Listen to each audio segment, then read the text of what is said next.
Hola, bienvenidos a La Noche con Inframundo, un programa en el cual vamos a ir alternando la emisión de documentales sobre un programa de radio y la emisión sobre la jornada de misterio tosiriano. Pero en un primer momento quiero presentarles a mi compañero, presidente de la Asociación de Parapsicología e Investigación, API Inframundo, Javier Cruz. ¿Qué tal, Javier? ¿Cómo te encuentras? Pues muy buenas, Pedro. Pues bien, aquí acompañándoos un día más y trabajando humildemente en este proyecto que tenemos, junto con otros proyectos, para llevar al espectador pues lo que estamos presentando. Bien, ya vieron en la semana pasada que vieron el primer vídeo que vamos a ir emitiendo. Son vídeos que hacemos junto con el grupo Infinity de Tarragona y nuestra compañera Isabel Pagán y Enrique. Y poco a poco les vamos a ir mostrando ciertos vídeos, ciertos aspectos. Haremos una segunda parte sobre el castillo de Torredonjimeno con ellos. Y hoy venimos a hablarles de las jornadas de misterio tosiriano que se celebraron el 2 de mayo. Javier, ¿cómo fue que organizó API Inframundo esta jornada? Pues estas jornadas se organizaron a través de nuestra asociación, porque decidimos que tenemos que hacer algo aquí en Torredonjimeno, ya que estábamos trabajando y visitando lo que era el castillo y los lugares que tenían misterio, y decidimos montar un evento gratuito, por supuesto, ya que todos los eventos que se están organizando en España a nivel nacional pues son normalmente de pago y suelen alternar entre los 20 euros la entrada, 40 euros a 100, 150, y dijimos que por qué iba a tener que pagar el público un dinero por hablar o por saber sobre los temas del misterio, que en este caso fueron de Jaén, de Andalucía y bueno, y se hablaron por parte de otros ponentes pues de otros sitios de España, de temas tan interesantes como exopolítica, o tema de ovnis o lugares a investigar aquí en Andalucía, como el que yo hablé, de aquí dentro de Jimeno del Castillo.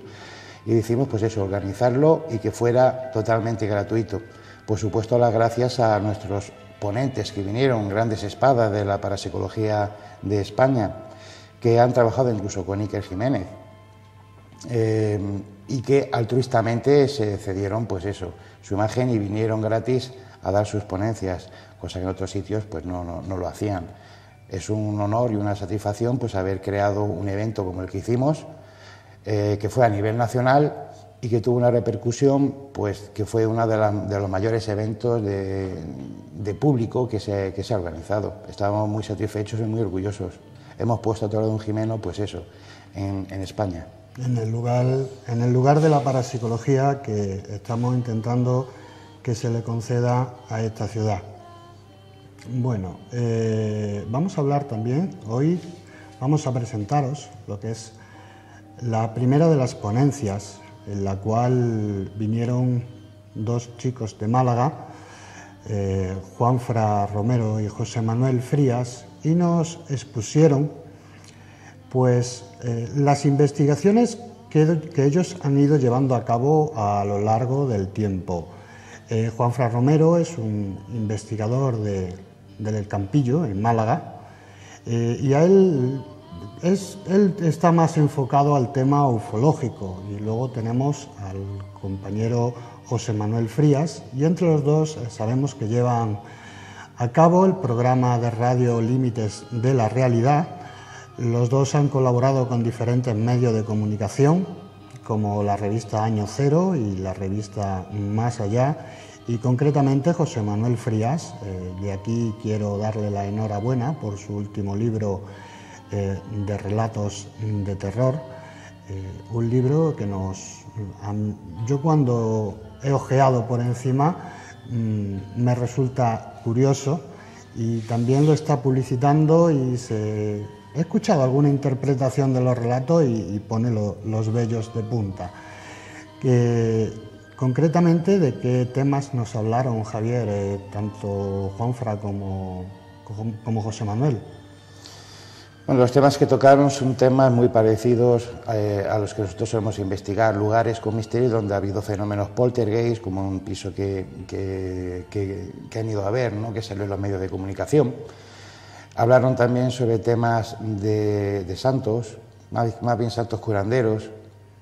Son temas más bien cotidianos, temas que están al alcance de todo el público, que no hace falta ser un experto para entender lo que nos estaban diciendo. Pusieron sus vídeos, pusieron sus fotos, como van a ver a continuación, y explicaron pues eso, cómo ellos, a través de lo que salía en los medios de comunicación, fueron e investigaron. Son unos investigadores, por supuesto, más bien periodísticos, de hablar con el público, de preguntarles, de preguntar a los testigos, más que de investigación de campo como nosotros, ¿no?, de poner aparatos, etcétera, etcétera. Pero está muy bien, sería interesante incluso que una investigación conjunta, porque sería muy bien compenetrarse, sería una especificación o una mejor investigación de lo que se trata, ¿no? Bien, pues aquí les vamos a dejar con la ponencia de Juanfran Romero y José Manuel Frías, no sin antes recordarles que la semana que viene tendrán el programa de la noche con Inframundo, en el cual hablaremos de la mesa parlante de Nules y cositas interesantes sobre el mundo del misterio. Muchas gracias y aquí tienen la ponencia de José Manuel Frías y Juanfran Romero.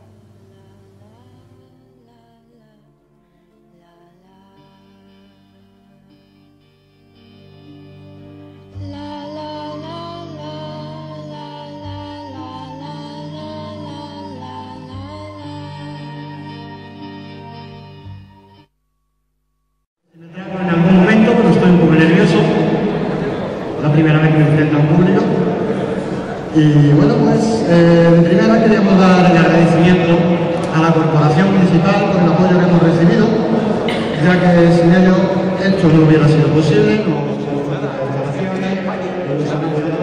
todo lo posible. También queremos agradecer, como no, a los ponentes su presencia totalmente altruista en este evento. Y poquita cosa, yo no me voy a enrollar mucho, porque si me enrollo no vamos a llegar a ningún sitio y queréis escuchar a los ponentes, a mí no me queréis escuchar. Sí os quiero dar unas pequeñas normas.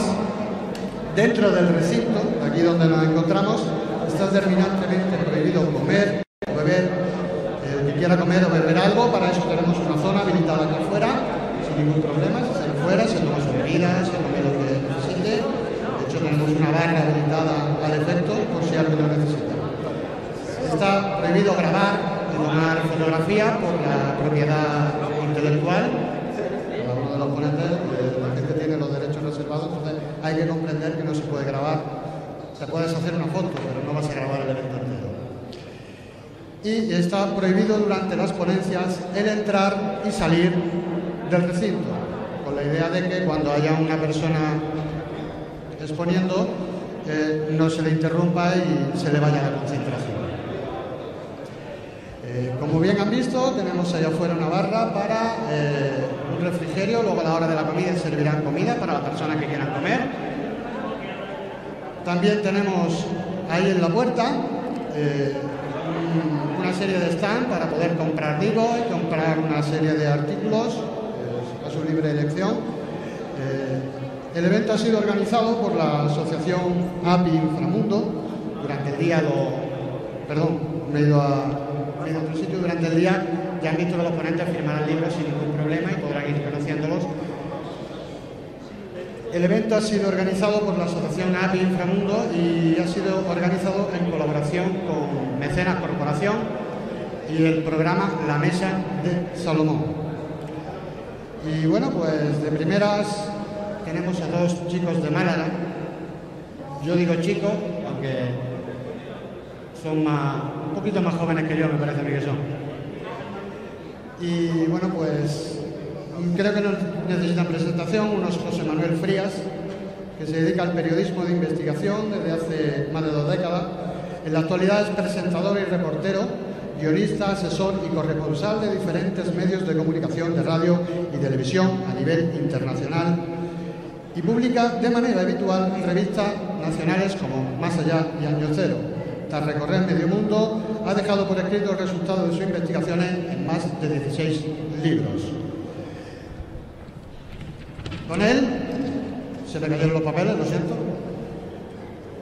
Con él conferencia el compañero Juanfran Romero, investigador también de reconocido prestigio, que también ha trabajado en radio y televisión y, como no, entre los dos llevan a cabo el programa Límites de la Realidad. Nos van a hablar de un tema muy apasionante. Nos van a hablar de encuentros con lo insólito. Con todos ustedes, Juanfran Romero y José Manuel Frías.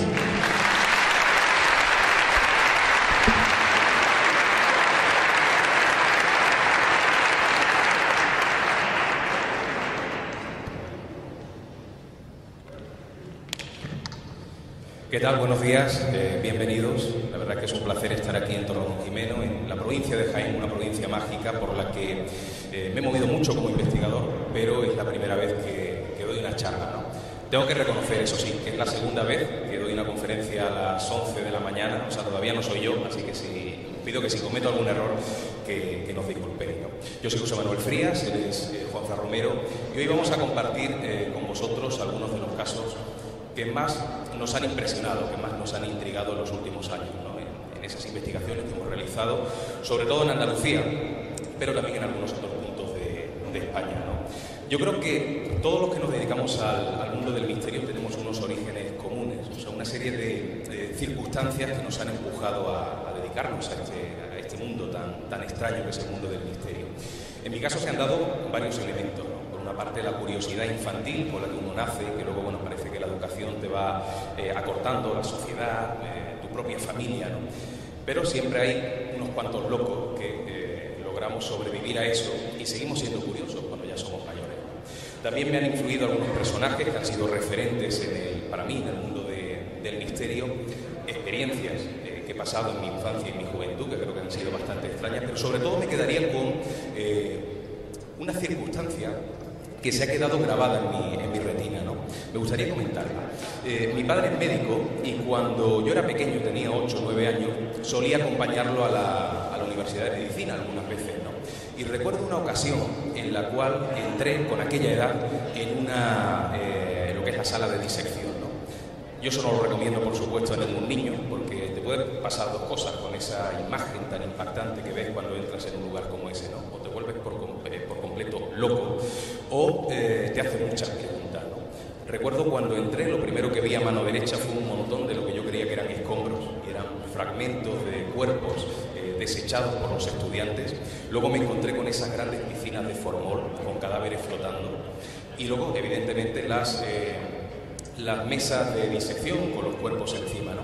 Claro, aquello, por supuesto, no me volvió loco, sino que empecé a hacerme muchísimas preguntas. Me planteé un mundo totalmente diferente al que yo había concebido en mi mente infantil, ¿no? Un mundo donde no existía la muerte, donde incluso en casa tu mascota nunca se moría, desaparecía un buen día, desaparecía tu cobaya y tú te preguntabas, bueno, ¿cómo se ha podido escapar de casa una cobaya de 2 kilos, ¿no? O sea, la muerte es algo que nos es completamente ajeno cuando somos niños, la ocultan, ¿no? Y claro, aquel encuentro con la muerte me hizo pensar que algún día yo sería uno de los que estaría flotando en esas piscinas, ¿no? Y a partir de ese momento yo creo que es cuando me di cuenta de que el mundo no era ese cuento de hadas en el que yo creía, sino que existía un final que posiblemente sea el principio de una nueva existencia. Eso es lo que creo después de todos estos años de investigación y de circunstancias con las que me he tropezado.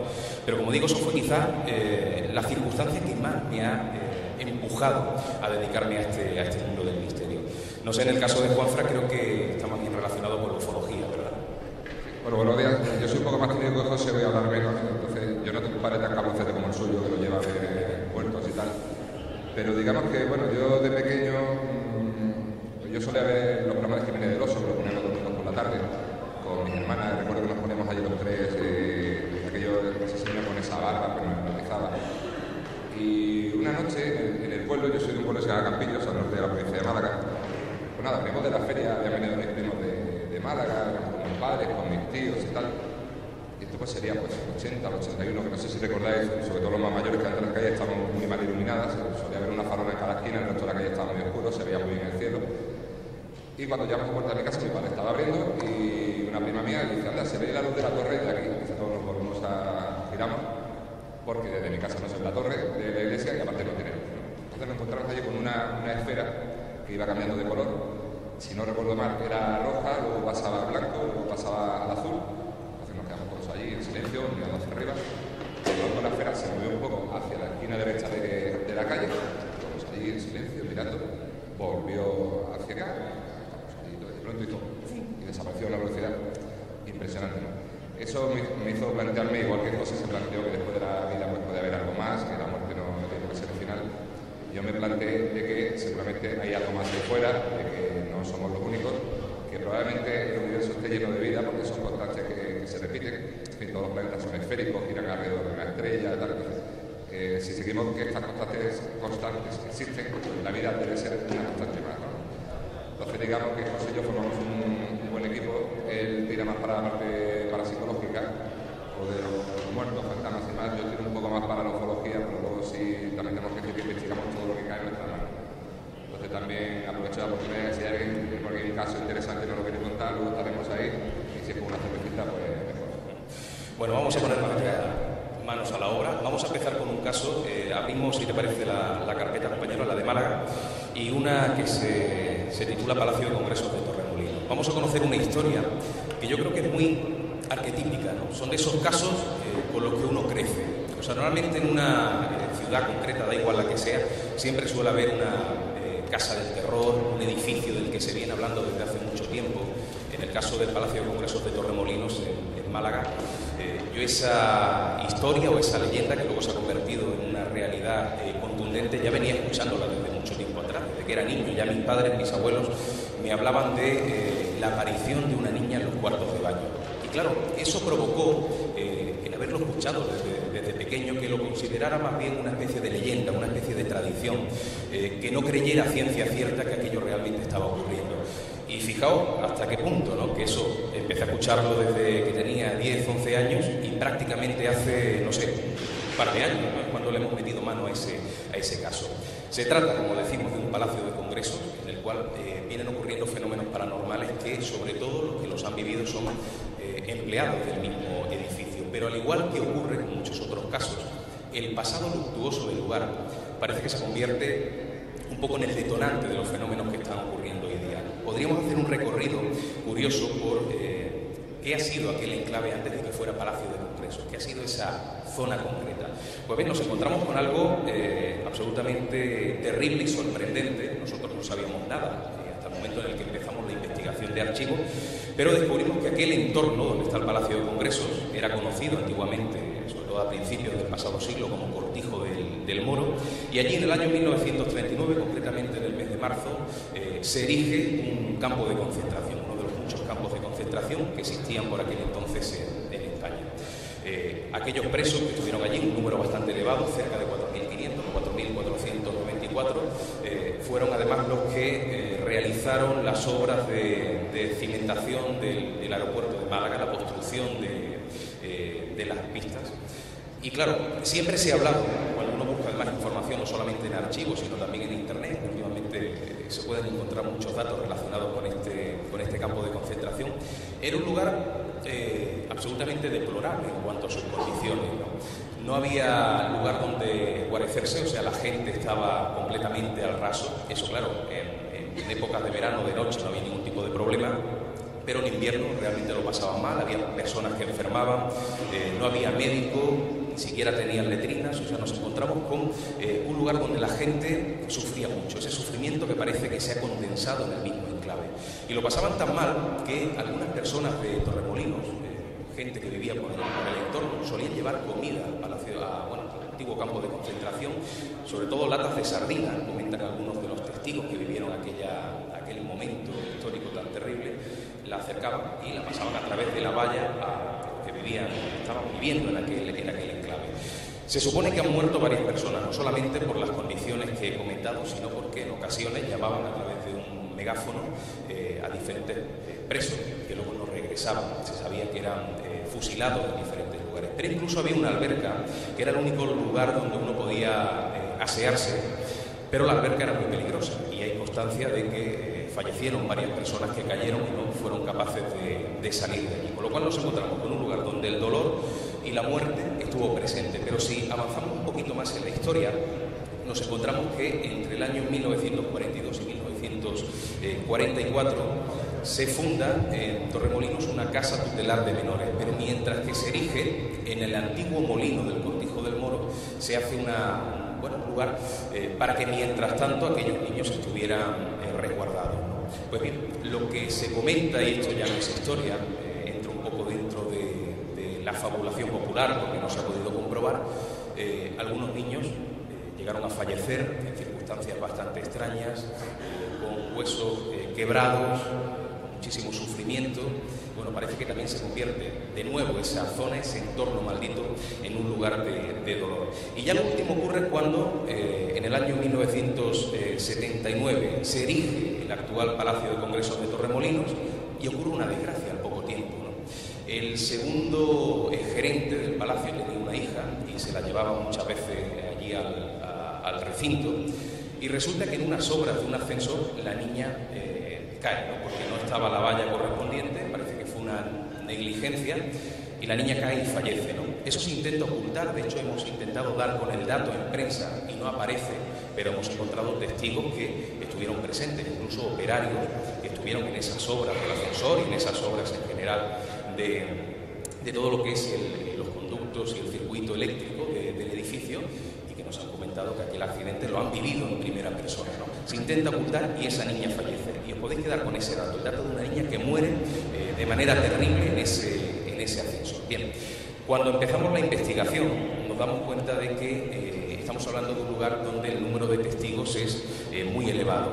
Como antes decía, sobre todo vigilantes de seguridad, que son los que están allí en mitad de la noche. Pero incluso han ocurrido acontecimientos a plena luz del día, como Palacio de Congresos, que es en muchas ocasiones, no voy a decir casi a diario, pero sí todos los meses hay eventos y aquello se llena, ¿no? Hay un salón más o menos de este tamaño y hay mucho ruido y mucha gente de un lugar para otro, y aún así ocurren fenómenos en diferentes plantas. Pero vamos a centrarnos sobre todo en los testimonios de los vigilantes, que yo creo que es la parte más impactante, porque ellos están en mitad de la noche, está completamente cerrado el edificio, nadie puede acceder, y aún así han vivido experiencias curiosas. Por ejemplo, estando delante de las cámaras de seguridad, en la entrada a mano izquierda está el mostrador, y allí tienen las diferentes cámaras desde las cuales controlan absolutamente cualquier rincón del edificio, un edificio muy grande, por cierto. Pues bien, en esas cámaras no solamente han visto pasar figuras extrañas, como si una sombra, una figura oscura, danzara de un lugar a otro, sino que incluso de pronto se ha encendido una luz que estaba completamente apagada, que se enciende, el vigilante acude, apaga la luz, y cuando regrese y mira por la cámara, la luz está de nuevo encendida. Pero yo creo que hay experiencias mucho más concretas, como por ejemplo, contaba un vigilante cómo iba caminando por uno de los pasillos, por la puerta, no ocurrió. Claro, ¿cuál de ellas? La de la puerta. La de la puerta que se abre, la de los pomos. Si quieres contarlo, porque eso es quizá lo más impactante de lo que ha ocurrido. Bueno, le voy a dar un poco de relevo porque tendrá un poco de gesto, porque ya como cascado amigo, ¿eh? Bueno, una de las cosas curiosas, porque claro, nosotros nos dedicamos a investigar estos fenómenos, son como los congresos que teníamos tanto cuando ya ocurrió un fenómeno. Y claro, los fenómenos extraños tienen una cosa, que son efímeros. O sea, pasa una vez, no sabes cuándo va a volver a ocurrir. Puede pasar a los 5 minutos o puede pasar a los 5 años. El caso es que uno de los vigilantes con los que tardamos un poco en estar, porque bueno, tenemos que decir que nosotros trabajamos allí los fines de semana, aquí estamos tranquilos porque hay muchas oficinas que se alquilan y allí puede estar el estudio de radio.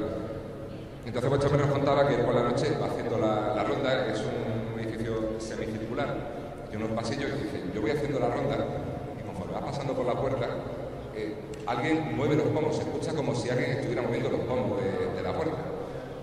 Claro, esto te lo cuenta, tú siempre tienes que pensar un poco, bueno, esto es un palacio que se hizo en los años 70, las ventanas son de aluminio, pero aluminio muy antiguo, aquello no cierra bien, puede que haya unas corrientes de aire. Pero una noche, después de terminar el programa de radio, pues decidimos subir, y subimos, venía Javier Pino, ¿no? También él, subimos 4 o 5 personas, Y vamos pasando por un pasillo y de pronto empezamos a ver que la puerta esta suena, clac, clac. Nos miramos, oye, venga, vamos despacito. Entonces íbamos muy despacito, lo cual también tiene 25 personas allí andando así a cámara lenta. Y conforme iba pasando por una puerta, que decía, clac, clac, hostia, tío, hicimos todo el pasillo hacia allá, que son unas 20 puertas, unas 10 a cada lado. Sonaron todas. Cuando volvimos, volvieron a sonar todas. Que dijimos, hostia, esto mola, vamos a pasar otra vez. Ya no sonó ninguna. Volvimos a pasar otra vez y ya no sonó. A la semana siguiente, cuando fuimos otra vez a hacer programa de radio, terminamos, venga, vamos a subir para arriba. No volvieron a sonar. Imagino que conocéis Torremolinos, que tiene un clima bastante benigno. Allí no hace frío nunca, hace poco aire, se está bien. Entonces, no podemos achacarlo ni a corriente de aire, ni a mal tiempo, ni nada de eso. Esto solo lo hemos vivido una vez nosotros, pero imaginaros los guardias de seguridad que están allí toda la noche, que tienen que hacer la ronda. Claro, ellos lo han vivido muchísimas veces. Entonces está claro que allí hay algún tipo de fenomenología extraña, que no sabemos cuál es, pero está claro que hay. Luego vinieron los problemas porque, como bien ha dicho José, el palacio está cubierto por cámaras por todos sitios y una noche me toca hacer una incursión al sótano porque vamos a intentar llegar a un poco de psicofonía, a ver si sacamos algo. Fue bastante curioso porque yo bajé al sótano y nada más entrar, a mi derecha escuché una voz. Y dije, bueno, ya me ha pillado el guardia y acabo de bajar. Pues miré, no había absolutamente nadie, vine conmigo con el pino que también me oyó la voz. Entonces empezamos allí a poner un poco los bártulos para llegar y en ese momento sí bajó el guardia, que no nos había visto. Tuvimos la mala suerte que no era nuestro amigo, sino era un guardia que le hizo el Robocop, o sea, ya podéis imaginar. Con lo cual, pues, después de pedirle disculpas varias veces, tuvimos que subir hacia arriba. Pero bueno, aparte de este fenómeno que lo quería contar, porque es un fenómeno que hemos vivido en primera persona, o sea, lo hemos podido constatar, la verdad es que tenemos muchos más. Claro, muchos vigilantes han vivido precisamente esa experiencia que ha contado Juanfran, ¿no? De estar caminando por el pasillo y escuchar cómo las puertas se van moviendo al paso. Pero es que incluso después de hacer una ronda y comprobar que todas las puertas están cerradas, ya como una costumbre, evidentemente no hay ninguna que tenga que estar abierta, ¿no? Pero van pasando, comprueban que están todas cerradas cuando hacen la primera ronda y de hacer una segunda ronda sin que nadie haya entrado al edificio y en mitad de esa oscuridad van tirando de las puertas y encontrarse que hay una que está abierta, o sea, se encuentra que no está el pombo y la puerta se ha abierto completamente sola, no había absolutamente nadie allí. Pero más allá de los vigilantes que han vivido experiencias como esta o experiencias como las que nos contó un vigilante... La del guardia que se tuvo que quedar fuera, porque pasó una cosa, es que el hombre se salió fuera, no volvió a entrar. Sí, hay vigilantes que han estado incluso haciendo su trabajo, de hecho dimitió su ronda desde el coche en el exterior, y eso ocurre en muchos otros lugares. Pero nos contaba además ese vigilante como en una ocasión estaba caminando por esa zona diáfana de la entrada, esa zona que digo que es como esto, enorme, con una gran lámpara gigantesca en mitad, un lugar que además invita un poco a la imaginación y al terror, ¿no? Esa lámpara que ves ahí. De pronto el vigilante empieza a escuchar unos pasos, se queda completamente paralizado porque el edificio, como digo, está vacío, mira hacia atrás, no ve a nadie, pero sí escucha cómo esos pasos se van acercando, llega a un punto en el que pasan junto a él y sigue, la figura invisible sigue por delante y él nos dijo completamente convencido que eran los pasos de una persona, de alguien que lo había sobrepasado, pero que allí no había absolutamente nadie. Pero como antes decía, más allá de los vigilantes de seguridad, allí se han hecho programas de noche, o sea, hay una emisora de radio, donde además Juanfran y yo hemos estado grabando nuestro programa Límites de la Realidad, pero hay otro programa que se graba de madrugada, que es El Antro del Rock, se está viendo por ahí, ¿verdad? Bien, esos compañeros que hacen ese programa de madrugada han vivido muchas experiencias también curiosas. Por una parte, problemas técnicos que no son lógicos, ¿no? De estar grabando o emitiendo el programa y de pronto saltar solo los botones, apagarse los botones como si alguien los pulsara de los micrófonos y quedarse los micrófonos completamente apagados, ¿no? Y tener que darle el técnico, Rafael Taza, encenderlos todos y al rato se apagan de nuevo o de pronto se va la luz de ese local concreto que es donde está la emisora de radio. Pero yo creo que lo peor son las experiencias que han vivido él y... Puertas que se abren. Y luego el baño, que parece que es el sitio... Es un baño con un vestuario y tal y demás. Y yo personalmente no, pero él y la mujer de Rafa, que saldrá por ahí en alguna de las fotos, ella, esta chica que está ahí, la mujer de Rafa, ella cuando va al cuarto de baño viene literalmente cojonada. O sea, viene pálida, le toca ese brazo, está frío, porque a ella se le han encendido luces, se le han apagado. Ten en cuenta que son interruptores de los años 70, que son de estos bastante gordos, que tienes que darle allí fuerte y demás. Incluso ella cuenta que alguna vez ha visto pasar, estaban lavándose las manos, que tiene el espejo, ¿no? Ha visto pasar figuras por detrás. Claro, a mí una de las cosas que más me llama la atención cuando están dentro es que se le abre la puerta de la emisora. También tienes que tener en cuenta que es una puerta sólida, grande, no es una puertecilla de estas malas, ¿no? Para que no entre ruido de fuera y demás. Y aquello se abre solo un sábado a las 2 de la madrugada, que allí está el guardia de seguridad abajo y ellos arriba, no hay absolutamente nadie más. En el caso incluso de Juan, uno de los personajes que me imagino que habrá aparecido en la fotografía con una coleta, él llega a ver en el cuarto de baño, o sea, entra a uno de los baños y cuando en el momento en el que se gira para marcharse ve en una especie de pequeño vestuario que hay allí, completamente vacío, la figura de una niña. Él no sabía, es una persona además muy escéptica para este tipo de asuntos, no conocía nada de la historia del Palacio de Congresos, sí de las vivencias que habían tenido algunos vigilantes, pero nunca había escuchado nada de aquella niña. Y de pronto se gira y dice que en cuestión de nada, de un segundo, ve esa figura que lo observa desde un rincón de ese vestidor y que de pronto desaparece, ¿no? Bueno, desde ese momento no va solo al baño, vamos, ni loco, ¿no? Pero antes os decía que os quedarais con la imagen de aquella niña que fallece en el ascensor del Palacio de Congresos, ¿no? No sé si se trata o no de la misma figura que hoy día se aparece, pero es bastante llamativo, bastante significativo que un hecho luctuoso del pasado pudiera convertirse también en este caso en un detonante de fenómenos paranormales. Yo creo que deberíamos agilizar, contar más casos. No sé si del Palacio quieres comentar. No, yo creo que el Palacio está contado ya todo. Para que dé tiempo a comentar varias historias, vamos a intentar ser un poquito más breves. Hablamos de la bestia del Genal, por ejemplo. El puma del Genal. Curiosísima esta historia. Bastante curiosa, que lo podemos enlazar con lo de Campillo. Sí, claro, y además posiblemente creo que el primer caso que investigamos juntos fue allá por el año 2004. El caso había ocurrido un par de años antes, en el año 2002, concretamente una noche de agosto en la que va un señor llamado Diego Arcanche, que era un vendedor ambulante de quesos, iba con su furgoneta en mitad de la noche, después de haber recorrido buena parte de la serranía de Ronda, pueblos como Atajate, como Benaladir, como Benalauría. Y bueno, venía de regreso. Esa es la imagen de... Bueno, luego explicaremos algunas de ellas, son muy curiosas. Este hombre iba en la furgoneta, como digo, ya había estado vendiendo todo aquel día y ya en mitad de la noche regresa hacia... Él era de Jaén, precisamente, ¿no? Regresa hacia su casa, hacia su domicilio, pero de pronto se encuentra... Tenemos que imaginarnos esas carreteras estrechas de la serranía de Ronda. Y iba muy despacito, evidentemente, no se podía correr, y de pronto ve que salta un animal de la parte derecha. Aquí hay una ladera, en la otra parte la ladera baja, aquí está subiendo, y salta una especie de animal grande, una especie de felino de tamaño medio, de buen tamaño, y se queda clavado encima del coche.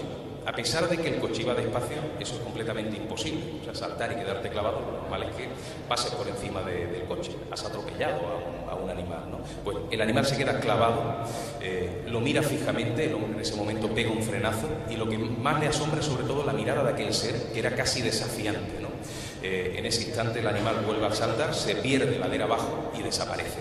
Bueno, Diego evidentemente pasa la experiencia de su vida, la peor experiencia que había tenido hasta aquel momento, ¿no? Él da aviso al día siguiente a la Guardia Civil, pero casi que no hubiera hecho falta, porque a partir de ese instante mucha gente del entorno empieza a dar reporte de un animal que se suele aparecer, sobre todo en esos 3 pueblos que he mencionado, un animal que se acerca a la gente, algo bastante extraño cuando se trata, por ejemplo, de perros asilvestrados.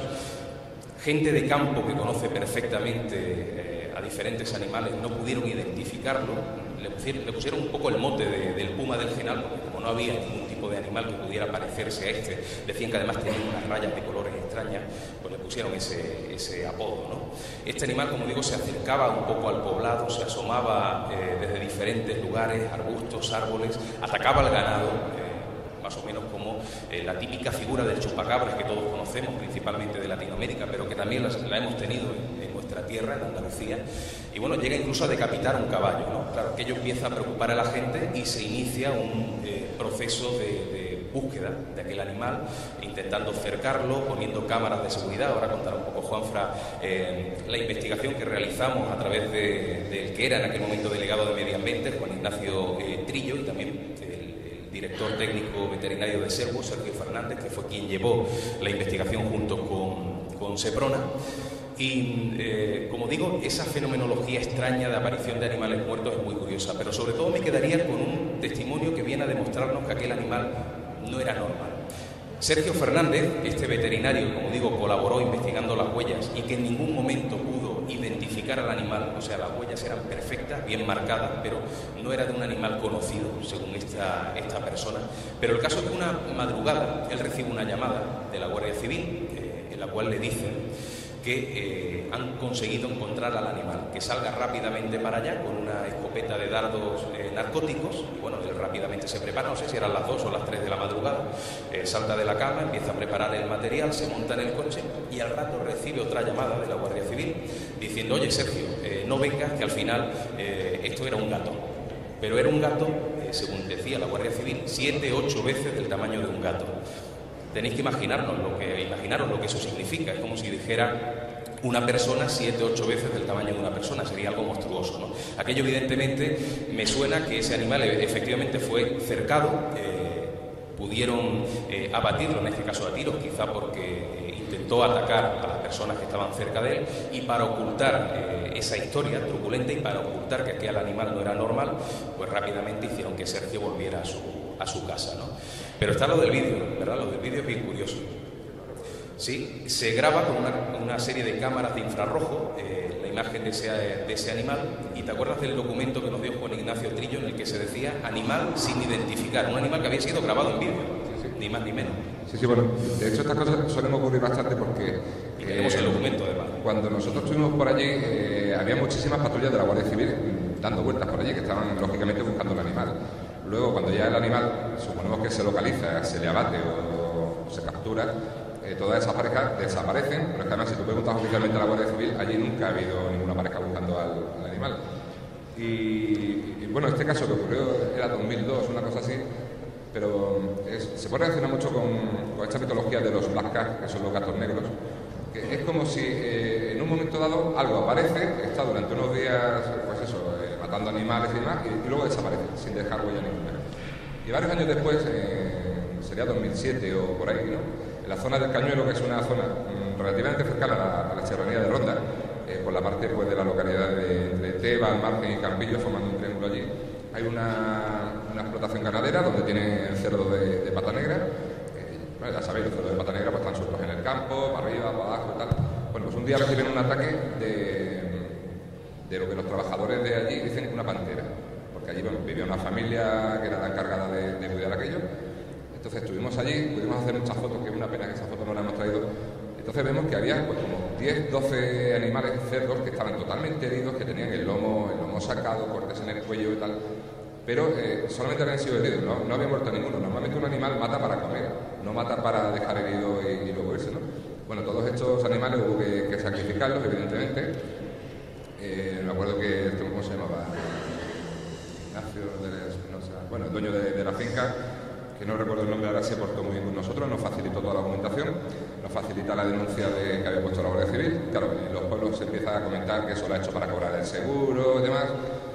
Aquí hay que investigar un poco, pues llamar a la compañía de seguro, a ver qué tipo de seguro tiene. Resulta que el seguro no te cubre los animales muertos, sino que te cubre pues, lo típico, no un incendio, robo, tal, pero no un animal que tengas que sacrificar. Llamo a la Guardia Civil, al Seprona, el Seprona me niega que haya ningún tipo de denuncia, yo con la denuncia en la mano. Bueno, lo dejamos ahí un poco.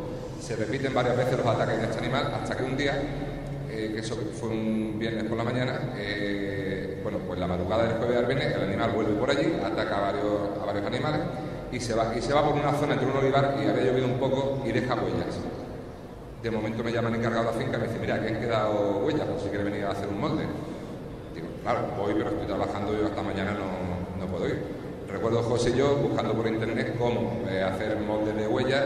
Tuve que ir a comprar yeso, a comprar la espátula, todo, en fin, todo preparado con mis notas allí, porque voy a sacar las huellas. ¿Qué ocurre cuando llego allí? No queda ninguna huella porque ya está el Seprona, ha hecho todos los moldes, y claro, al quitar el molde la huella se destruye, ¿no? ¿Qué hago yo en ese momento? Cojo el móvil, llamo al Seprona y le pego una bronca del 15 a los del Seprona, le digo de todo menos bonito, hasta el punto que me tienen que recordar que decir, mira, somos el Seprona, pero somos la Guardia Civil. O sea, tienes que andar aquí un poco con... Entonces ya me tuve que callar, porque ya tengo bastante colección de enemigos y denuncias como para echar uno más, ¿no? Pues eso ocurrió, igual que el puma de Genal, durante una serie de días. Nunca son más de 4 o 5 días. Esos animales llegan, hacen daño, matan animales como el caballo del Genal, como estos cerdos, y luego desaparecen, y nunca más se sabe. Y aunque aquí hay muy poca documentación sobre eso, en Inglaterra sí hay muchísima documentación, porque incluso se conocen como los black cats, los gatos negros, porque allí sí es muy común que ocurran este tipo de cosas. Probablemente aquí también ocurra, lo que pasa es que muchas veces se silencian. Porque claro, yo cuando llegué allí a la finca y me presenté, dije quién era y demás y todo esto, hasta que el encargado de la finca se abrió y me contó todo aquello, pues un par de horas se te van. También tenés que tener en cuenta que esto son cosas que la gente no suele contar para que no te queden por loco. Me parece mentira que a esta altura del siglo que estamos. O sea, lo que hace 30 años salía en prensa, pues si tú veías un ovni y salía en la prensa, pasaba esto, salía en la prensa, hoy todo el mundo lo oculta. Y lamentablemente hay que dar una investigación. Es otra investigación de la que nos vamos con humor, no podemos seguir avanzando.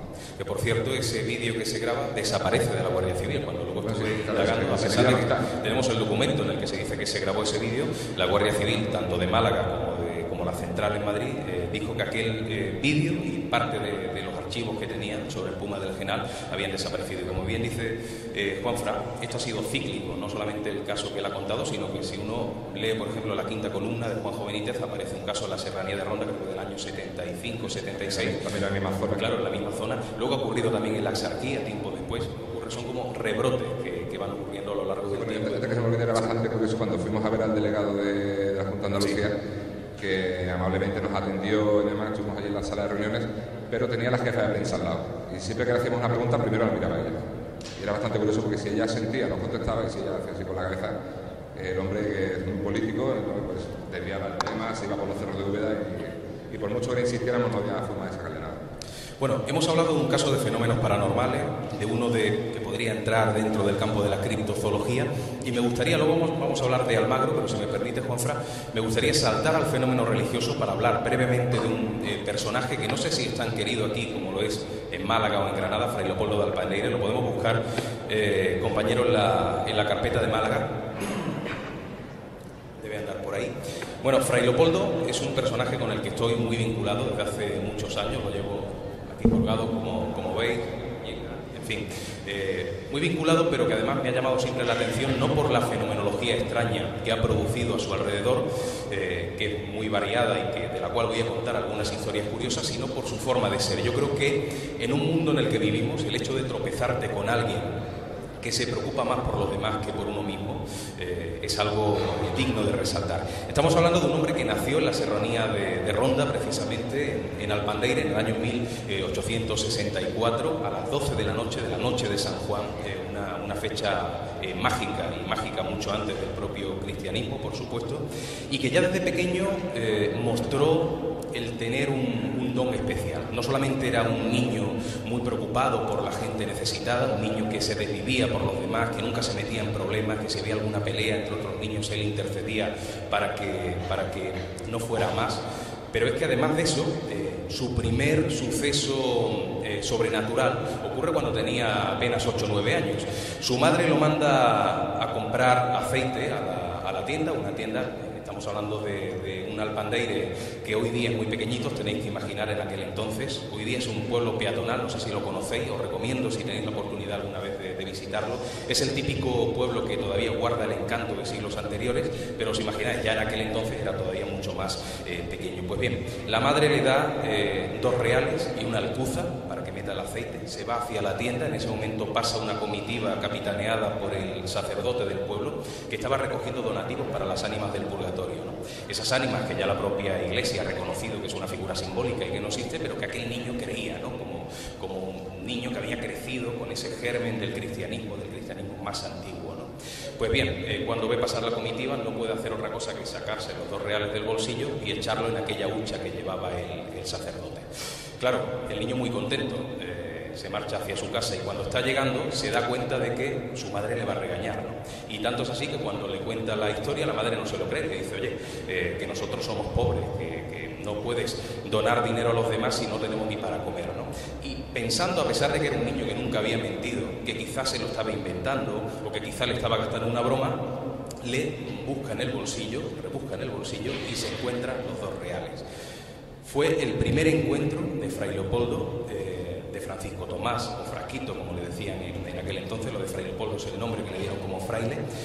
Fue el primer encuentro con lo sobrenatural de aquel niño, ¿no?, que se asombró ante un suceso que no tenía explicación ninguna. Pero vamos a avanzar muy rápido en la historia. Él decide hacerse monje capuchino cuando asiste en una ocasión a un evento religioso en el que ve a aquellos monjes que tanto le llaman la atención, y después de muchas vicisitudes logra entrar en la orden de los capuchinos con ese nombre, Fray Leopoldo, que él le sentó como un jarro de agua fría, como él mismo decía, porque era un nombre un poco extraño dentro del santoral, no era muy frecuente. Bien, el caso es que a lo largo de su vida su figura ha sido siempre identificada como la de fraile limosnero, un fraile que recorría las calles, que siempre regresaba sin un duro al convento, a pesar de que el dinero que él recogía era para los frailes. Pero claro, se iba encontrando con mendigos, se iba dando el dinero y luego le echaba unas broncas tremendas, ¿no? Pero eso ya ocurría incluso cuando era joven y se iba con el hermano a trabajar en la campiña de Jerez, y cuando regresaba él iba con el monedero y cada vez que se acercaba un mendigo le daba una moneda, hasta que el hermano le pegó un tirón y le dijo: oye, da tu parte pero no la mía, ¿no? ¿Y sabéis lo que hizo? Con el siguiente mendigo que se encontró, que iba descalzo, se quitó las sandalias, se las dio y recorrió todo el camino, un camino pedregoso hasta su casa, con los pies descalzos, y llegó completamente sangrado, con llagas. O sea, podéis imaginar un poco cómo era su figura, ¿no? Pero el caso es que ya como fraile capuchino empieza a obrar prodigios, sucesos un tanto extraños. Por ejemplo, algunos casos de curación extraña. Había un niño que tenía un tumor en una pierna, que estaba en el hospital, y sus padres, conociendo la fama de milagrero de la que él siempre rehuía, lo llama para que acuda a ver al hijo, ¿no?, diciéndole que bueno, era para que le diera un poco de consejo, un poco de consuelo. Y el caso es que Fray Leopoldo llega allí, se arrodilla, cierra los ojos frente al niño, y el niño, que estaba consciente en ese momento, coge el cíngulo, el cordón que llevaba atado Fray Leopoldo, y él mismo se hace la cruz en la rodilla donde tenía ese tumor. El niño contó luego que en ese momento sintió como una especie de calambre, se desvanece en la cama, y cuando vuelve en sí no siente dolor ninguno. El dolor que sentía antes por la enfermedad ha desaparecido, pero cuando le hacen las pruebas ha desaparecido también el tumor. Y no estamos hablando aquí de leyenda o de fabulación, estamos hablando de documentos reales que han sido adjuntados a ese proceso de beatificación que ha terminado precisamente de manera positiva. Hoy día es el beato Leopoldo de Albán de Irene, ¿no? O sea, hablamos de casos reales. Por ejemplo, algunas otras historias curiosas. Hay una que yo no sé cómo encasillarla, a ver si podéis ayudarme un poco. Dentro del mundo de lo paranormal no sé dónde meterla. Resulta que hay un señor que una noche discute con su mujer, la cosa llega a tal extremo que él sale de la casa, la insulta y se va a la calle, empieza a beber, y de pronto ya a eso de las 5 de la mañana, cuando ya va de camino para la casa, se arrepiente de lo que ha hecho y decide confesarse. Pero claro, confesarse a las 5 de la mañana es muy complicado, ¿no? Pega en el convento de los capuchinos, que era el primer edificio religioso con el que se tropiezan, y Fray Leopoldo, que era él hacía de todo en el convento, ¿no? Ayudaba en la cocina, a pesar de que era un desastre para la cocina. Para la huerta era muy bueno, de hecho se lo rifaban casi los frailes de diferentes conventos, porque huertas que estaban fatal, él conseguía aflorarlas de maravilla. Como cocinero digo que era un desastre. Por ejemplo, cuando lo mandaban a hervir huevos, él pensaba que cuanto más tiempo lo dejara, más blanditos estaban, y hay veces que lo dejaba 15 minutos y bueno, aquello era algo terrible. O sea, en la cocina estaba muy poquito tiempo. Pero otra de las cosas era la limpieza de la entrada del convento, y él dormía también muy cerquita de esa puerta de entrada, con lo cual cuando alguien pegaba, él abría. Bien, aquel señor pega, sale Fray Leopoldo con cara de sueño, y le dice el hombre que quiere confesarse. Claro, Fray Leopoldo se queda un poco extrañado, dice: bueno, ¿de dónde saco yo a estas horas un sacerdote? Se mete para adentro y al rato sale con un cura, con su alzacuellos y todo. Este cura confiesa a este hombre, le da algunos consejos, el hombre se va para su casa, hace las paces con su mujer, y al día siguiente decide regresar para agradecer a aquel sacerdote el trabajito que había hecho de madrugada. Pues bien, ese sacerdote no existía. Nadie del convento lo conocía. De hecho, era un convento de frailes, no un convento o sea, no había curas allí, y la descripción que él dio no era la descripción de ningún sacerdote ni de ningún fraile que estuviera viviendo allí. Claro, cuando se acercó a decirle a Fray Leopoldo que quién era aquel hombre, él simplemente le hizo la señal de que se callara, ¿no? O sea, no sé cómo encasillar un suceso como este, porque es la aparición extraña de un personaje. Dos cositas más. Por ejemplo, algo relacionado también con las curaciones. Es el caso de un hombre que iba a caballo En un momento determinado se cae, se golpea en la cabeza con una roca, se fractura el cráneo y bueno, cuando va al médico a verlo, descubre que sus constantes vitales están por los suelos, que va a fallecer y queda con la familia en regresar esa noche para firmar el certificado de defunción. Al hombre le quedaba muy poquito tiempo, muy pocas horas. El caso es que llega Fray Leopoldo, que estaba paseando por allí para pedir limosna, o sea, parecía que tenía un imán, y iba siempre a los lugares donde se necesitaba su ayuda, ¿no? La familia, cuando lo ve, lo hace entrar, lo pone delante de aquel señor moribundo, le cuentan un poco lo que ha ocurrido y Fray Leopoldo lo que hace es tocarle la cabeza y decir: no pasa nada, no tienes nada, ¿no? Pues bien, a partir de ese momento el hombre se levanta de la cama, pide comida, en fin, vuelve a la vida de la cual casi estuvieron a punto de arrebatársela las circunstancias, ¿no? Cuando regresa el médico, y yo creo que esto demuestra la fama que tenía Fray Leopoldo, cuando regresa esa noche a firmar el certificado de defunción y se encuentra al hombre vivo, se queda muy extrañado hasta que le dicen quién ha estado allí. Y su respuesta, que ha quedado impresa en esos documentos que se conservan en el convento de los capuchinos, era: que ha estado aquí Fray Leopoldo, entonces no me digan más. O sea, los propios médicos sabían la fama que él tenía. Y me voy a quedar con un último caso, que es el que a mí más me ha impresionado. Es el de una señora que tenía una hija con una enfermedad en la garganta que le impedía hablar. La niña tenía ya 11, 12 años, o sea, los médicos decían que era algo crónico, que no iba a hablar jamás, y así era, ¿no? Ya con la edad que tenía parecía imposible. La mujer acude a visitar a Fray Leopoldo. Fray Leopoldo estaba ya muy mayor, es un hombre que, a pesar de haber sufrido mucho, murió con 92 años, en el año 1956, una edad muy, muy longeva, y lo pilló por aquel entonces, con 90 años aproximadamente. Entra en su celda, él la recibe, y la mujer le cuenta lo que le ocurre, le cuenta su problema, y Fray Leopoldo le dice una frase críptica que no entendió la señora en aquel momento, que era: la niña hablará cuando yo calle. La mujer lo primero que pensó: Fray Leopoldo, 90 años, está ya chocheando el hombre, no sabe lo que dice. Bien, se marcha a casa, pasan los días, pasan las semanas, los meses, pasan un par de años, y la niña se despierta hablando un buen día. Y bueno, la mujer, a pesar del tiempo que ha transcurrido, decide agradecérselo a Fray Leopoldo. Ella piensa que él ha intercedido en esa curación. Coge el teléfono, llama al convento de los capuchinos, Avenida Divina Pastora número 11, pregunta por Fray Leopoldo y le dicen que Fray Leopoldo no se puede poner porque ha fallecido aquella madrugada a la 1:30, 9 de febrero de 1956. Ahí entendió aquella frase: la niña hablará cuando yo calle. Y os voy a decir un último apunte, porque también dentro de la vida de Fray Leopoldo han ocurrido cosas simpáticas, ¿no? Por ejemplo, a él lo tenían de un lugar para otro cada vez que faltaba algo, que se rompía una cosa, que, por ejemplo, un despertador que se estropeó. Lo mandaban a la calle sin un duro, diciéndole: tienes que regresar con un despertador. Entonces él tenía que ir casa por casa a ver si alguien le daba uno. Pero una vez le pidieron algo un poquito más complicado. Iban a hacer un evento religioso al que iba a ir mucha gente, las autoridades, gente importante de Granada capital. Pero lo que hacía falta era un organista, porque el organista se había puesto mal. Le dijeron: Fray Leopoldo, vete a la calle y búscanos un organista. Cosa muy complicada, ¿no? Y el caso es que él se acuerda de haber estado en la casa de un señor que tocaba el piano. O sea, cuando él llegó a pedir limosna en una ocasión, dice que el hombre, bueno, estaba allí tocando el piano, un señor bajito, calvito, con gafas. Y entonces le preguntaron allí sus superiores: ¿pero tocaba bien el piano? Y dice: hombre, no era malo, la verdad es que se defendía bien. Voy a preguntarle si él quiere venir a tocar el piano gratuitamente en ese evento. Y el caso es que el hombre acepta, llega el día del evento, os imagináis allí todas las autoridades, la gente más importante de Granada, buena parte de los granadinos que cabían dentro de la iglesia, y de pronto llega el organista, que es el señor bajito, calvito, con gafas, que era ni más ni menos que Manuel de Falla, ¿no?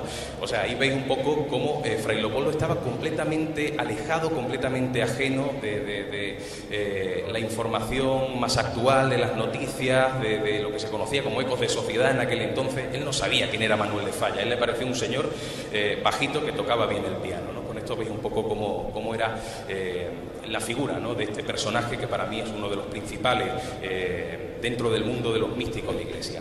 Y vamos a pasar, todavía tenemos algo de tiempo, al caso Almagro, uno de los casos más recientes.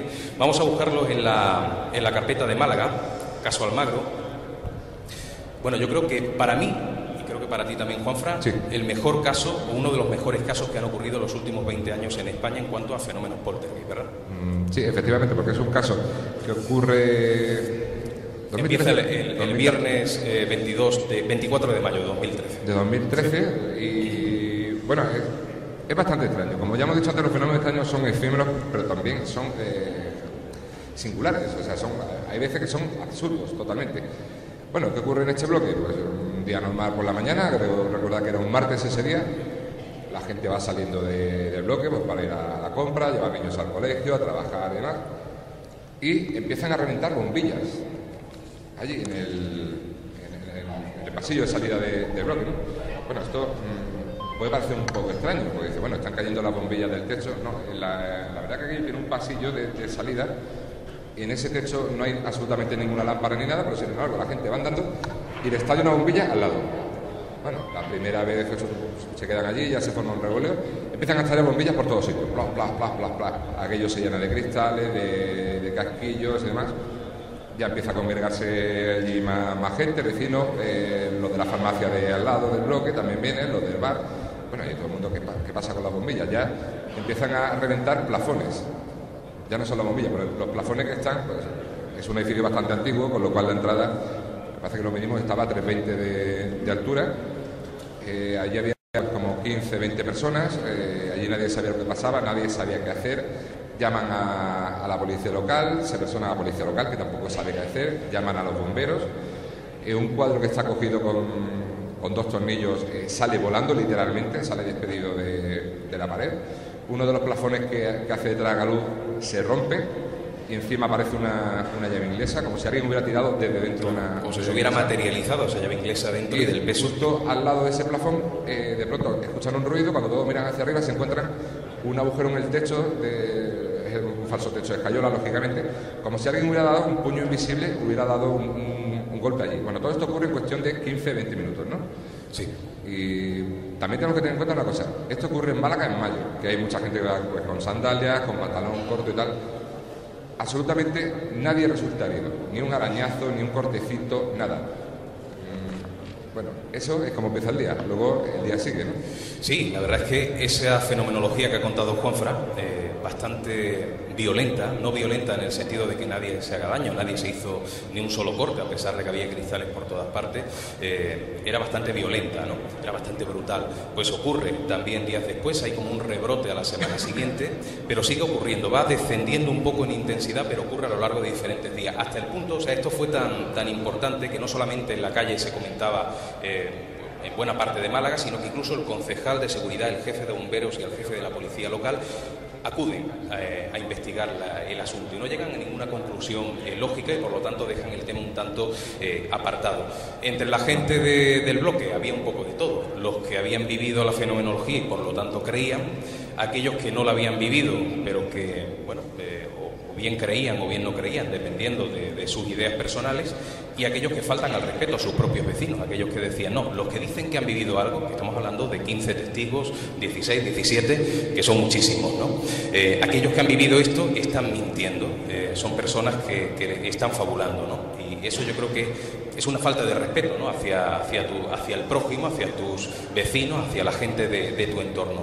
Pero más allá de esa fenomenología, lo importante es que esta historia es mucho más antigua de lo que nos imaginábamos. Nosotros llegamos allí para investigar algo que había ocurrido en ese momento y que era algo nuevo. Y nos damos cuenta de que es el edificio en sí, es esa zona marcada donde desde hace pues casi 60 años para acá, en diferentes momentos de la historia, ha habido como rebrotes, casi siempre vinculados a la existencia en el edificio de alguna persona dotada, de alguna persona con la capacidad de catalizar alguna energía que desconocemos pero que está allí. Ahora hablamos lo de la brújula, por ejemplo, que es muy curioso, una energía que está allí, que cataliza y que de alguna manera hace que esa fenomenología se vea convertida en realidad. Y ha ocurrido a lo largo del tiempo. Nos han hablado, por ejemplo, como hace 20 años se escuchaban en algunos pisos que estaban completamente vacíos, pues movimientos de muebles. O sea, los vecinos de abajo escuchaban el ruido, cómo se desplazaban muebles de un lugar a otro. Recordar a Juanfran, aquellos dos ancianos el señor este mayor, que fue uno de los casos bastante más curiosos.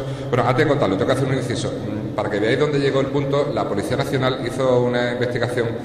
Hay una cosa que se conoce en el mundillo policial como los asustaviejas.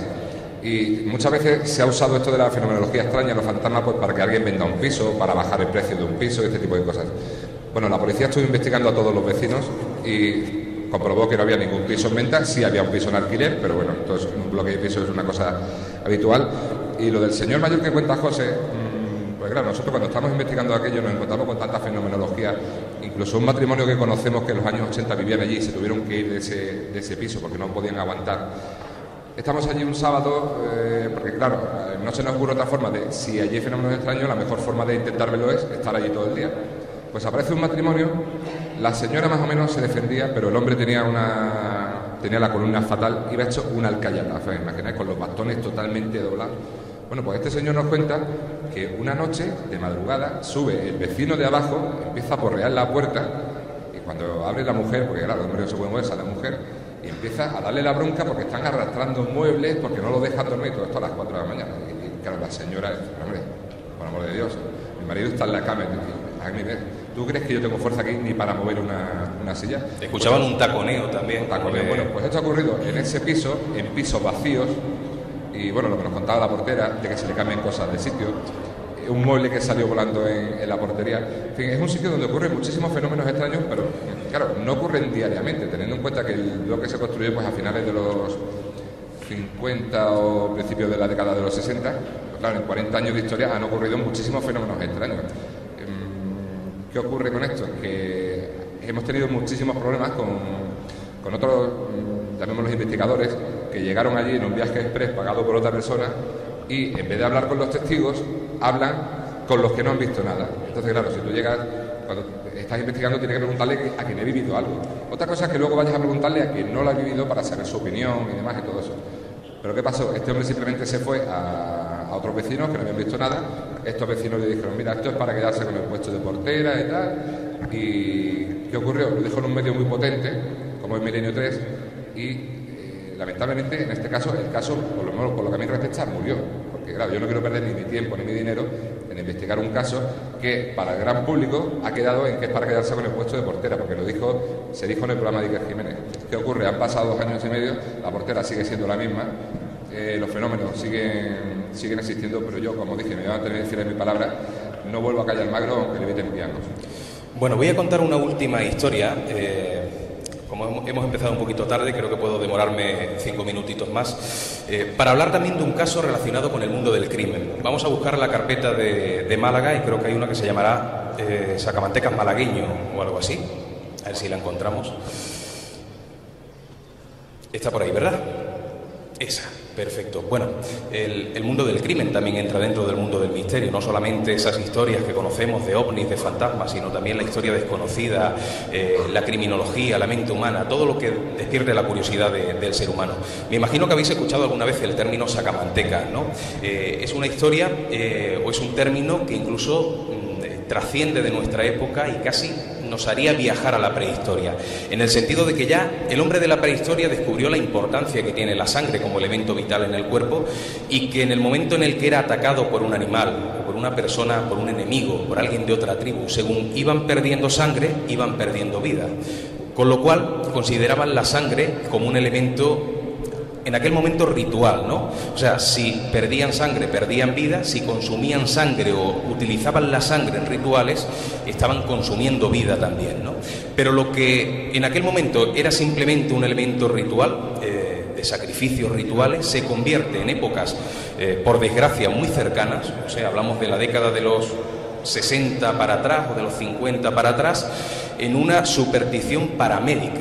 O sea, la gente llegaba a creer en diferentes lugares del mundo, pero aquí en España yo creo que la historia también nos ha ofrecido casos terribles, que consumiendo sangre recién extraída de un niño principalmente degollado, esa sangre podría curarte enfermedades que eran sinónimo de muerte en aquel momento, como la tuberculosis. Algo totalmente incierto. De hecho, muchas personas que consumían esa sangre fallecían después de infección, ¿no? Pero el caso es que eso es un lastre que hemos arrastrado en nuestro país. Y hay un caso que a mí me ha llamado siempre mucho la atención, ocurrió en Málaga, quizá el más conocido por todos es el que ocurrió en Almería, en Gádor, porque dio lugar al mito del hombre del saco. O sea, la gente sabe que hay un mito que es el hombre del saco, a los niños se ha asustado siempre con el hombre del saco, pero muy poca gente sabe que detrás está la figura de Francisco Leona, que era el verdadero hombre del saco, que en Gádor, creo que fue en el año 1910, secuestra a un niño, le clava un punzón en la axila, le saca la sangre y se la vende a un señor que tenía tuberculosis. Bien, hay otro caso que viene a ser parecido en el sentido de que también la gente olvida la historia real y se queda con el mito, con el tío mantequero, como se llamaba en Málaga, pero que es todavía más rocambolesca por el hecho de que la justicia encubrió al verdadero culpable porque era un personaje importante. O sea, vemos que la justicia no solamente flaquea hoy día, sino que ha flaqueado siempre. Y os voy a contar muy brevemente la historia que de verdad desgarró el alma de los malagueños de principios del siglo XX, y ocurre el 7 de agosto de 1913. Ahí comienza la historia cuando, a las afueras del cine Pascualini, un cine muy importante en Málaga, en calle Córdoba, había un puestecito de avellanas que estaba regentado por Martín y María Sánchez Domínguez, y su niño pequeño Manolito, tenía también un hermano Miguel, pero Manolito se pierde. O sea, esa noche cuando están recogiendo el puesto resulta que el niño ha desaparecido. Empiezan a buscarlo, muy preocupados. Al principio no tanto, piensan que quizá está dentro del cine porque la familia conocía a la persona que estaba en la puerta y a veces dejaban que penetrara allí, pero cuando no lo encuentran en el cine, cuando no lo encuentran en los alrededores, ya realmente se preocupan. Pasa un fin de semana, estamos hablando de que esto ocurre un viernes, y concretamente el lunes 12 de agosto, después de ese fin de semana terrible en el cual no sabían el paradero del niño, la madre va a visitar al gobernador civil, ¿no? En el momento en el que está allí para pedir ayuda, para pedir que se haga una búsqueda, entra una persona diciendo: se ha encontrado un niño muerto en el Huerto del Coto, muy cerquita además de allí, en la zona de Hueli, una barriada muy cerca del centro de Málaga, ¿no? Claro, la madre sale allí corriendo, reconoce primero la gorra del niño que está cerca del cadáver. Cuando se acerca al cadáver lo ve en un estado de descomposición tan terrible que la mujer casi se desmaya, luego intenta abalanzarse sobre el niño. O sea, os podéis imaginar la escena tan terrible. El caso es que se hace la autopsia, porque en aquel momento no se sabía si había sido un accidente o un infanticidio, pero la autopsia revela que el niño tenía un corte de 18 centímetros en el cuello. Aquello ya se sabía para lo que era, ¿no? Y el caso es que la justicia empieza a actuar con muchísima lentitud. De hecho, hay muchas quejas de los ciudadanos. Empiezan a aparecer personajes extraños que parece que, si bien no eran los culpables, estaban muy vinculados con la historia. Un niño, por ejemplo, de 8 o 9 años, más o menos la edad de Manolito, del niño asesinado, que parecía que tenía mucha información, que incluso en el momento en el que desaparece el niño, pero todavía la noticia no ha trascendido, se acerca al padre de la criatura diciendo: yo sé dónde está su hijo, y de pronto se quita del medio y desaparece. Ese niño parece que manejaba información. Un anciano de apellido Triviño, que iba por el centro de Málaga asustando a los niños y acorralándolos con una varita, le decían el anciano de la varita, y que en una ocasión acorrala a dos pequeños, y por detrás aparecieron dos personas, dos hombres, que intentaron sujetar a aquellos niños y huyeron. O sea, se veía que algo se estaba moviendo en Málaga, pero el caso es que la justicia va muy lenta, y el 1 de septiembre, un mes después, aparece el último artículo de prensa por el momento, ¿no? La historia parece que iba a caer en el olvido.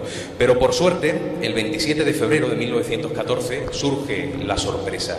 Resulta que en Churriana, que en aquel momento era un pueblo, hoy día es una barriada a las afueras de Málaga, había un restaurante, el restaurante de la señora Carmen, al cual entran dos desconocidos. Los dos desconocidos se sientan en una mesa, empiezan a beber vino, se ponen totalmente caldeados, y de pronto entra un niño pequeño que va a comprar vino para sus padres. Iba a comprar, era muy habitual mandar a los niños para que compraran el vino, ¿no? En el momento en el que pasan por delante, que pasa el niño por delante de aquellos dos señores, uno le da un codazo al otro y le dice: mira, ese es como Manolito al que le cortamos el pescuezo. Eso lo escucha la señora Carmen y rápidamente manda a uno de sus hijos a que busque al teniente Teobaldo Guzmán, que estaba operando en la zona, para que los detenga. Y efectivamente los detiene, y nos encontramos con dos personajes que eran dos buscavidas. Nunca habían cometido un asesinato, pero sí diferentes crímenes. Hablamos de José González Tobar y Francisco Villalba España, conocidos como el Moreno y el Trapero, los verdaderos sacamantecas malagueños. Y bueno, González Tobar, que es un poco el cabecilla, confiesa que ha asesinado al niño, que le ha sacado la sangre y que ha aparecido el comprador en un carruaje oscuro, que ha tomado la jarra con sangre y se la ha bebido en ese mismo momento. Da el nombre, aunque no sale a la luz en aquel momento, da el nombre de aquel personaje, y dice que además no solamente estaba Villalba España con él, sino un tercer implicado, Tellez, un hombre que además, curiosamente, me imagino que habéis visto la fotografía de una cabeza decapitada, es la cabeza de Tellez, que se lanza a las vías del tren como si de alguna manera se sintiera culpable por lo que había hecho, y bueno, el caso es que confiesa. Y el juez Gómez Bellido, que es el que lleva el caso, en ese momento dice que va a sacar todo a la luz próximamente y que estos personajes van a terminar en la cárcel. ¿Qué es lo que ocurre? Que de pronto el 11 de abril, y con esto ya casi termino, llama a declarar a González Tobar, al Moreno. Allí delante está la prensa, delante hay mucha gente, muchos curiosos, y sale González Tobar, pálido, sudoroso, se sienta en la silla y cambia su testimonio. Dice en ese momento completamente coaccionado además, que el crimen lo ha cometido él solo, que no lo ha cometido para darle la sangre a nadie, que era por motivos sexuales, que asesinó al niño en una playa, y o sea, una historia muy rocambolesca, y luego se lo llevó a los Cañaverales donde se lo encontraron. Y bueno, el juez da por cerrada la historia. Resulta que el niño no pudo ser asesinado en una playa porque los forenses no encontraron rastro de arena, que no pudo ser por motivos sexuales, porque para qué el corte en el cuello tan grande. O sea, se ve que habían intentado ocultar el nombre del verdadero culpable. El verdadero culpable era un torero famoso que se llamaba Rafael María Gómez Bradley, tenía tuberculosis, eso lo sabía toda Málaga, era un personaje muy adinerado, y parece, por lo que comenta la gente, por lo que comenta la prensa en aquel entonces, que era la persona que había contratado a aquellos personajes. Él había muerto cuando se había producido el juicio, había muerto precisamente por lo que dicen al consumir aquella jarra con sangre, y además porque la enfermedad no se la había curado. Eso era algo totalmente lógico. Bien, ahí termina esta historia que demuestra que la justicia manipuló la realidad para intentar encubrir a un personaje que tenía un apellido bastante importante. Esta historia la puse por escrito en el libro Una historia escrita con sangre, que saca a la luz sobre todo lo que para mucha gente era un mito, que a muchos niños se ha asustado con el tío Mantequero y que no sabían que detrás había un personaje con nombres y apellidos que se ha visto por ahí en fotografía, un hombre que con un rostro un tanto aniñado, pero que era un personaje completamente malvado. Y con esto terminamos. Espero que hayáis disfrutado con estas historias, que hayáis aprendido algunas cositas curiosas que ocurren en nuestro entorno y que hemos investigado, y os recomiendo que siempre estéis vinculados al misterio, porque creo que el misterio, al igual que a nosotros nos cambia la vida como investigadores, a vosotros que estáis en el otro lado también os la cambia, ¿no? Hace pensar que ocurren cosas que no tienen explicación y por lo tanto yo creo que eso te abre la mente muchísimo más. Así que muchísimas gracias a todos. Muchas gracias.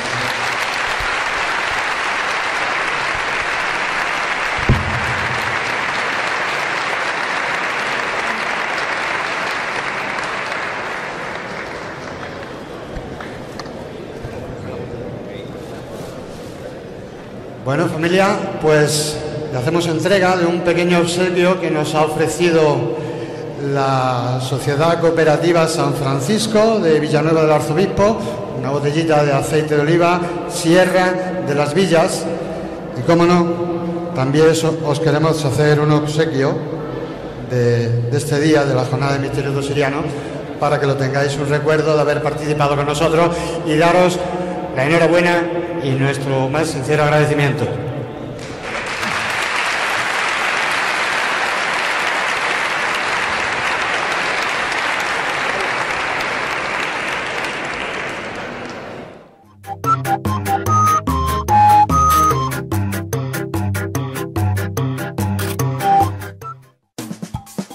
Una provincia, 5 festivales, 30